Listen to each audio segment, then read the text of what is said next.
Assalamualaikum warahmatullahi wabarakatuh. Bagaimana kabarnya hari ini anak-anak? Alhamdulillah kita bisa bertemu lagi di video selanjutnya. Nah, di video kali ini kita akan membahas tentang kesetimbangan kimia. Sebelum kita membahas lebih lanjut tentang kesetimbangan kimia, Ibu akan membacakan tujuan pembelajaran yang ingin kita capai pada video kali ini. Yang pertama yaitu setelah kalian menyimak video dari saya, Ibu harap kalian bisa menjelaskan konsep kesetimbangan kimia dinamis. Kemudian kalian juga dapat menjelaskan tentang hukum kesetimbangan dan juga kalian juga bisa menentukan tetapan kesetimbangan kimia. Nah, yang pertama akan kita bahas adalah konsep kesetimbangan. Nah, ketika sebuah timbangan dalam kondisi setimbang, maka jarum petunjuk timbangan dalam posisi lurus dan diam. Artinya, bagian kiri dan bagian kanan menunjukkan massa yang sama. Hal ini bisa menganalogikan kondisi setimbang dalam ilmu kimia. Nah, istilah kesetimbangan kimia menunjukkan bahwa laju reaksi ke arah kanan dan kiri itu nilainya sama. Hanya saja kesetimbangan kimia bersifat dinamis, bukan statis atau diam layaknya timbangan massa. Nah, sebelum kita mau membahas lebih lanjut tentang kesetimbangan kimia, kita akan membahas terlebih dahulu mengenai reaksi kimia. Nah, reaksi kimia berdasarkan sifat berlangsungnya dibedakan menjadi dua. Yang pertama yaitu ada reaksi searah atau irreversible. Nah, kalian pernah tidak membakar kertas? Pasti pernah ya. Nah, apa yang terjadi dengan kertas yang sudah dibakar? Nah, benar sekali, kertas tersebut akan menghitam dan menjadi abu. Nah, apakah abu tersebut bisa kembali menjadi kertas? Tidak kan? Nah, reaksi tersebutlah yang disebut dengan reaksi searah. Nah, reaksi searah yaitu reaksi yang berlangsung dari arah reaktan ke produk atau ke kanan. Nah, produk yang dihasilkan ini tidak dapat bereaksi kembali menjadi zat-zat asalnya. Nah, ciri-ciri dari reaksi searah ini adalah yang pertama, persamaan reaksinya itu ditulis menggunakan satu anak panah. Kemudian reaksi akan berhenti setelah salah satu atau semua reaktannya sudah habis. Kemudian produk yang dihasilkan itu tidak akan terurai menjadi zat-zat asalnya dan reaksi akan berlangsung tuntas atau berkesudahan. Nah, selanjutnya ada reaksi dua arah. Nah, pernahkah kalian memperhatikan air yang mendidih di dalam panci? Nah, air yang direbus melewati titik didihnya ini akan berubah menjadi uap. Nah, kalau kita meletakkan tutup di atas pancinya, uap tersebut akan terperangkap dan terkondensasi kembali menjadi air. Nah, inilah yang disebut dengan reaksi dua arah. Reaksi dua arah yaitu reaksi yang dapat berlangsung dari reaktan ke produk atau ke kanan dan juga sebaliknya dari produk ke reaktan atau ke kiri. Nah, ciri-ciri dari reaksi dua arah yang pertama yaitu persamaan reaksinya dituliskan dengan dua anak panah dengan arah berlawanan. Kemudian reaksi ke arah produk itu disebut reaksi maju dan reaksi ke arah reaktan disebut reaksi balik. Selanjutnya kita akan membahas tentang kesetimbangan kimia. Nah, secara umum kesetimbangan dalam reaksi kimia itu dibedakan menjadi dua, yaitu kesetimbangan statis dan kesetimbangan dinamis. Nah, kesetimbangan statis terjadi ketika semua gaya yang bekerja pada objek bersifat seimbang, yaitu tidak ada gaya yang dihasilkan. Sementara itu, kesetimbangan dinamis diperoleh ketika semua gaya yang bekerja pada objek bersifat seimbang tetapi objeknya sendiri bergerak. Nah, pada persamaan reaksi kesetimbangan kimia, setiap terjadi reaksi ke kanan, maka zat-zat produk akan bertambah, sementara zat-zat reaktan berkurang. Begitupun sebaliknya, reaksi juga dapat bergeser ke arah reaktan sehingga jumlah produk berkurang.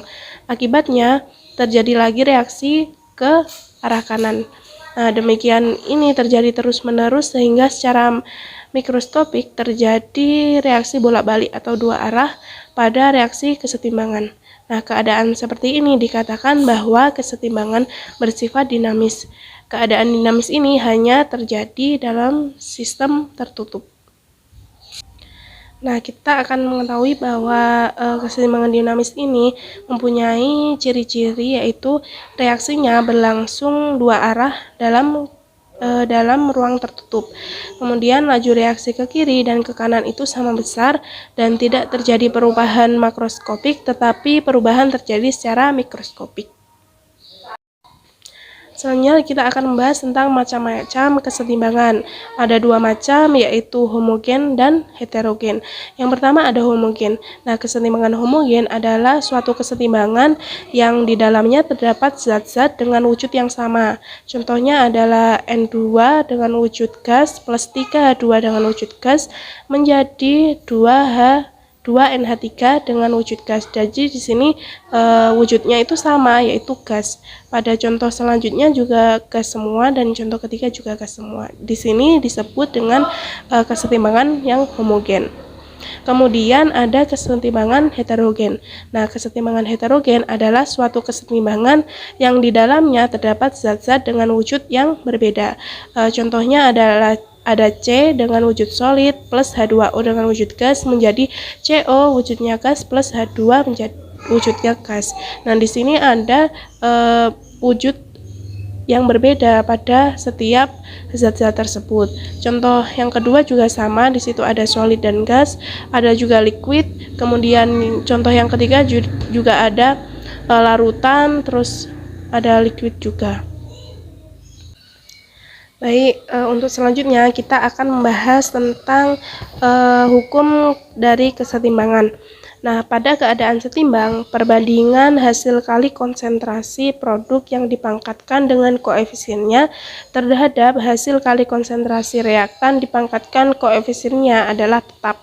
Nah, karena konsentrasi zat yang mempengaruhi laju reaksi hanya dari zat-zat yang homogen, artinya adalah gas dan larutan, maka yang berpengaruh atau disertakan dalam rumus tetapan kesetimbangan juga hanya zat-zat yang berupa gas atau larutan yang homogen saja, atau gas atau liquid saja. Sebagai contoh ada reaksi A plus D menjadi C plus D. Nah, di sini tetapan kesetimbangannya adalah K sama dengan konsentrasi C dipangkatkan koefisiennya dikali konsentrasi D dipangkatkan koefisiennya per konsentrasi A dipangkatkan koefisiennya dan dikalikan konsentrasi B dipangkatkan koefisiennya. Nah, untuk yang terakhir kita akan membahas tentang ketetapan kesetimbangan. Nah, ada tetapan kesetimbangan berdasarkan konsentrasi dan ada ketetapan kesetimbangan berdasarkan tekanan. Nah, yang pertama berdasarkan konsentrasi atau KC.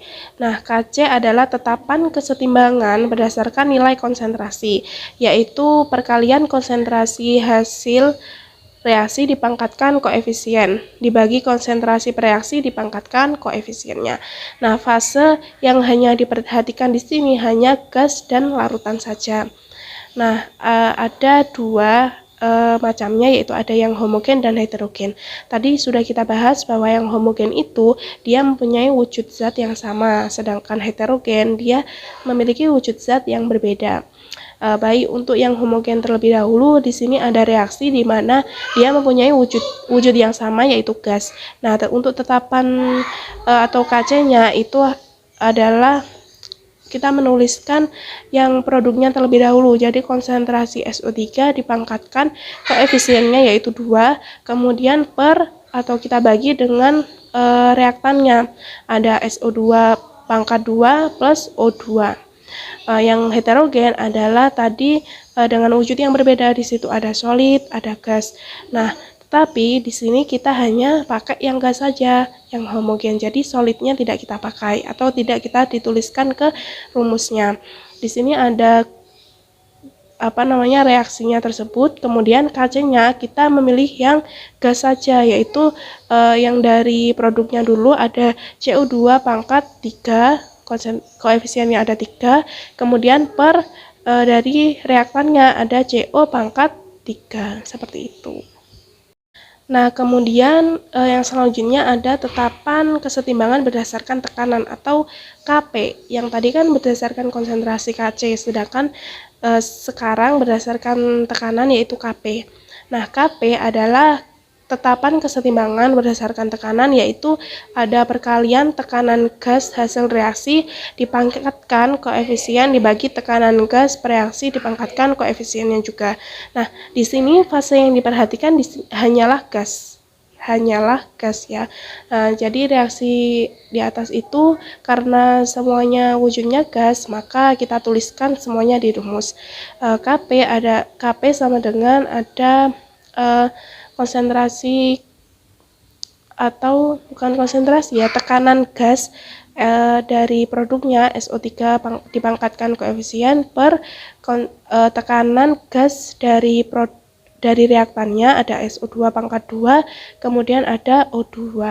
Nah, untuk reaksi yang sama yang lain, jika kita menemukan reaksi yang di situ ada liquidnya, ada gasnya, atau ada solidnya, kita hanya menuliskan yang gas saja. Untuk yang liquid itu tidak kita tuliskan. Nah, untuk yang terakhir ada hubungan antara Kc dan Kp. Di sini ada rumus yaitu Kp sama dengan Kc dikali R kali T dipangkatkan dipangkatkan delta N dari gas. Nah, R ini adalah tekanan molar gas, kemudian T ini ada suhu dalam bentuk Kelvin, kemudian delta N gas ini adalah jumlah koefisien gas produk reaksi dikurangi jumlah koefisien gas pereaksi.